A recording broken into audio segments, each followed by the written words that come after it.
Welcome. Today we're reading the chapter The First Blow of the novel Treasure Island. Now, sit tight and let's get into it.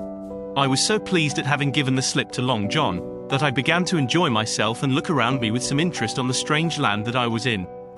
I had crossed a marshy tract full of willows, bulrushes, and odd, outlandish, swampy trees, and had now come out upon the skirts of an open piece of undulating, sandy country, about a mile long, dotted with a few pines, and a great number of contorted trees, not unlike the oak in growth, but pale in the foliage, like willows. On the far side of the open stood one of the hills, with two quaint, craggy peaks, shining vividly in the sun. I now felt for the first time the joy of exploration. The isle was uninhabited, my shipmates I had left behind, and nothing lived in front of me but dumb brutes and fowls. I turned hither and thither among the trees. Here and there were flowering plants, unknown to me. Here and there I saw snakes, and one raised his head from a ledge of rock and hissed at me with a noise not unlike the spinning of a top. Little did I suppose that he was a deadly enemy, and that the noise was the famous rattle. Then I came to a long thicket of these oak-like trees, live, or evergreen, oaks, I heard afterward they should be called, which grew low along the sand like brambles, the boughs curiously twisted, the foliage compact, like thatch. The thicket stretched down from the top of one of the sandy knolls, spreading and growing taller as it went, until it reached the margin of the broad, reedy fen, through which the nearest of the little rivers soaked its way into the anchorage. The marsh was steaming in the strong sun, and the outline of the spyglass trembled through the haze. All at once there began to go a sort of bustle among the bulrushes. A wild duck flew up with a quack, another followed, and soon over the whole surface of the marsh a great cloud of birds hung screaming and circling in the air. I judged at once that some of my shipmates must be drawing near along the borders of the fen. Nor was I deceived, for soon I heard the very distant and low tones of a human voice, which, as I continued to give ear, grew steadily louder and nearer. This put me in great fear, and I crawled under cover of the nearest live oak, and squatted there, hearkening, as silent as a mouse. Another voice answered, and then the first voice, which I now recognized to be Silver's, once more took up the story, and ran on for a long while in a stream, only now and again interrupted by the other. By the sound they must have been talking earnestly, and almost fiercely, but no distinct word came to my hearing. At last the speakers seemed to have paused, and perhaps to have sat down, for not only did they cease to draw any nearer, but the birds themselves began to grow more quiet, and to settle again to their places in the swamp. And now I began to feel that I was neglecting my business, that since I had been so foolhardy as to come ashore with these desperadoes, the least I could do was to overhear them at their councils, and that my plain and obvious duty was to draw as close as I could manage, under the favorable ambush of the crouching trees. I could tell the direction of the speakers pretty exactly, not only by the sound of their voices, but by the behavior of the few birds that still hung in alarm above the heads of the intruders.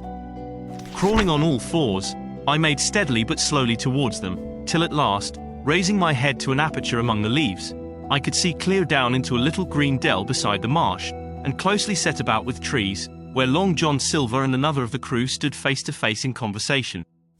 The sun beat full upon them. Silver had thrown his hat beside him on the ground, and his great, smooth, blonde face, all shining with heat, was lifted to the other man's in a kind of appeal. "Mate," he was saying, "it's because I thinks gold dust of you, gold dust, and you may lay to that. If I hadn't took to you like pitch, do you think I'd have been here a warning of you? All's up you can't make nor mend. It's to save your neck that I may speaking, and if one of the wild uns knew it, where ood I be, Tom now tell me, where ood I be?" "Silver," said the other man, and I observed he was not only red in the face, but spoke as hoarse as a crow, and his voice shook, too, like a taut rope. "Silver," says he, "you're old, and you're honest, or has the name for it, and you've money, too, which lots of poor sailors hasn't, and you're brave, or I'm mistook. And will you tell me you'll let yourself be led away with that kind of a mess of swabs? Not you. As sure as God sees me, I'd sooner lose my hand, if I turn again my duty." And then all of a sudden he was interrupted by a noise. I had found one of the honest hands well. Here, at that same moment, came news of another. Far away out in the marsh there arose, all of a sudden, a sound like the cry of anger, then another on the back of it, and then one horrid, long-drawn scream. The rocks of the spyglass re-echoed it a score of times. The whole troop of marsh birds rose again, darkening heaven with a simultaneous whir, and long after that death yell was still ringing in my brain, silence had re-established its empire, and only the rustle of the redescending birds and the boom of the distant surges disturbed the languor of the afternoon. Tom had leaped at the sound, like a horse at the spur, but Silver had not winked an eye. He stood where he was, resting lightly on his crutch, watching his companion like a snake about to spring. "John," said the sailor, stretching out his hand. "Hands off," cried Silver, leaping back a yard, as it seemed to me, with the speed and security of a trained gymnast. "Hands off, if you like, John Silver," said the other. "It's a black conscience that can make you feared of me. But, in heaven's name, tell me what was that?" "That," returned Silver, smiling away, but warier than ever. His eye a mere pinpoint in his big face, but gleaming like a crumb of glass. "That? Oh, I reckon that'll be Alan." And at this poor Tom flashed out like a hero. "Alan," he cried, "then rest his soul for a true seaman. And as for you, John Silver, long you've been a mate of mine, but you're mate of mine no more. If I die like a dog, I'll die in my duty. You've killed Alan, have you? Kill me, too, if you can. But I defies you." And with that, this brave fellow turned his back directly on the cook and set off walking for the beach. But he was not destined to go far.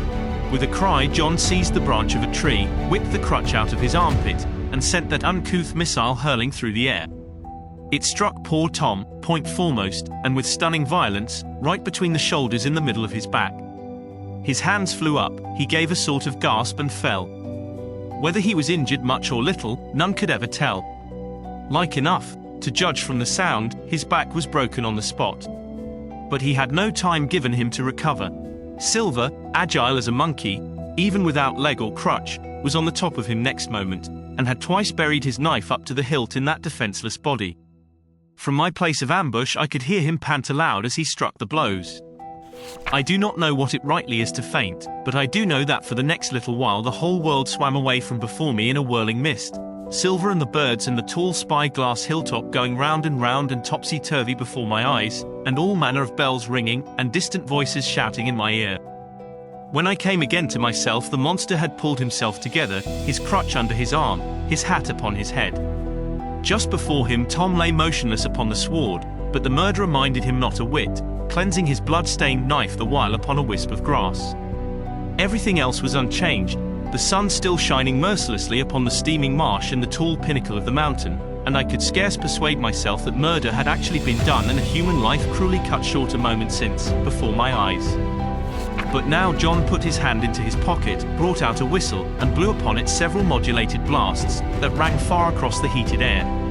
I could not tell, of course, the meaning of the signal, but it instantly awoke my fears. More men would be coming. I might be discovered. They had already slain 2 of the honest people. After Tom and Alan, might not I come next? Instantly I began to extricate myself and crawl back again, with what speed and silence I could manage, to the more open portion of the wood. As I did so I could hear hails coming and going between the old buccaneer and his comrades, and this sound of danger lent me wings.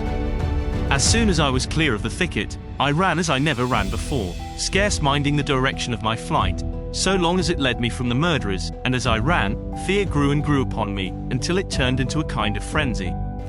Indeed, could anyone be more entirely lost than I? When the gun fired, how should I dare to go down to the boats among those fiends, still smoking from their crime? Would not the first of them who saw me wring my neck like a snipe's?